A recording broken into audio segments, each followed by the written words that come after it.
Hello guys, welcome back dito sa Usapang Relohan. At meron nga tayo ditong isang Citizen 7 watts. Ang nangyari nga dito guys is yung madalas na nangyari o nangyayari sa isang automatic watch, yung napapasukan guys ng tubig. At sa video nga ito makikita ninyo kung ano ba yung ginagawa ko kapag ang automatic watch nasira na siya o na water damage. Grabe na yung sira o kalawang na naidulot nung pagpasok ng tubig dun sa makina. Yan nga guys, itong ipapakita ko sa inyong Citizen 7 watts. Totally damaged na siya ng tubig kasi guys na-stuck na yung tubig sa loob. Kamagandang gawin kapag damage na o kinakalawang na yung makina dun sa loob ng isang automatic watch, mas maganda guys para iwas back job is palitan ito ng makina na kaparehas ng caliber number na nakalagay dun sa relo. At yun na guys, kung gusto mong mapanood kung paano palitan ng makina ang isang Citizen 7 na automatic. At yun na guys, bago tayo magsimula, huwag mo sanang kalimutang mag-like at mag-subscribe sa aking channel at pakihit mo na din ang notif bell para updated ka sa lahat ng mga videos ko na katulad nito. At yun na guys, simulan na natin ang video. Ito guys, nakita na natin ang problema. Totally damage o totally water damage. Na water damage itong makina. Nabulok yung kanya mga piyesa sa loob.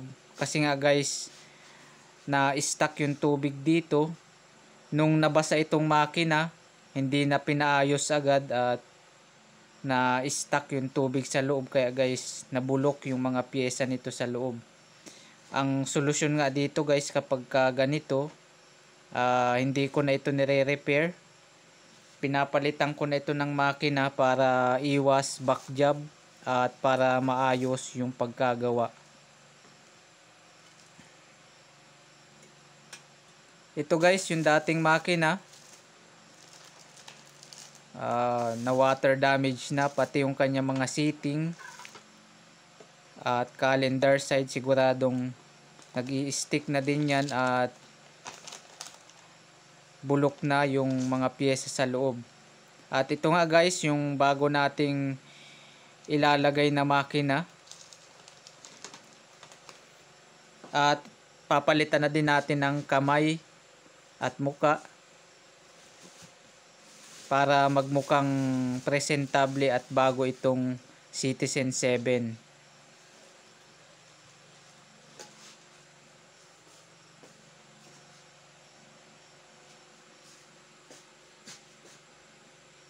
And guys, meron tayo ditong stem saka crown, dial saka hands at isang machine.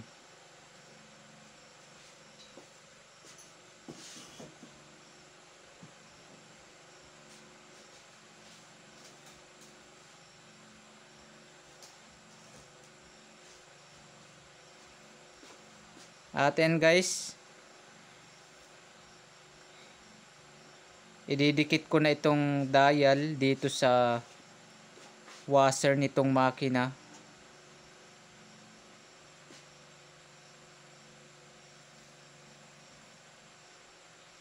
At ito guys, ilalagay ko na itong bagong dial.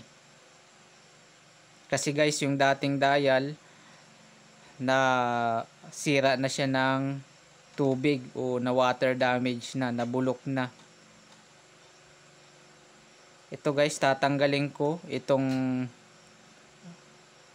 crown at papalitan ko ng bagong crown para waterproof itong relo.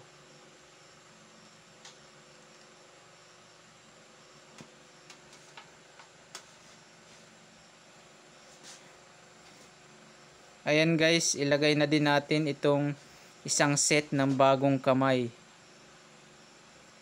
para magmukha ng bago itong Citizen 7 na ginagawa natin.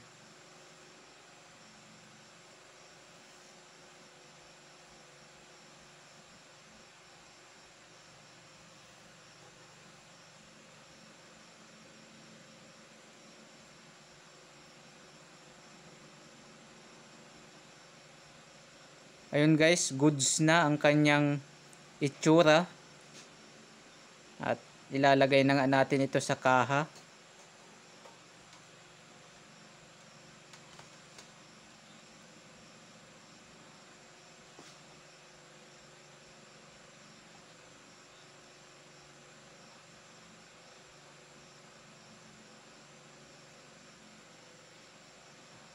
Ayun guys, nagmukhang bago.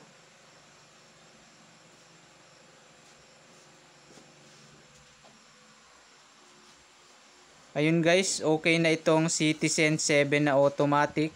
Umaandar na siya ng maayos. At ayun guys, mukha na siyang bago. At ayun na guys, kung may natutunan ka sa bidyong ito, sana wag mong kalimutang i-click ang subscribe button.